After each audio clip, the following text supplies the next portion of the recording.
ඔන්න එකමත් එක කාලෙක ලස්සන වනාන්තරයක බිනු කියලා පුංචි ආවෙක් හිටියා. බිනු හරිම කඩිසරයි.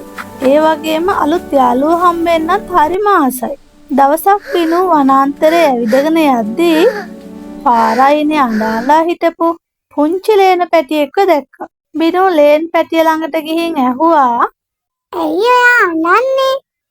ලේන් පැටියා කිව්වා, "මට මගේ ගෙදර යන්න පාර අමතක වුණා.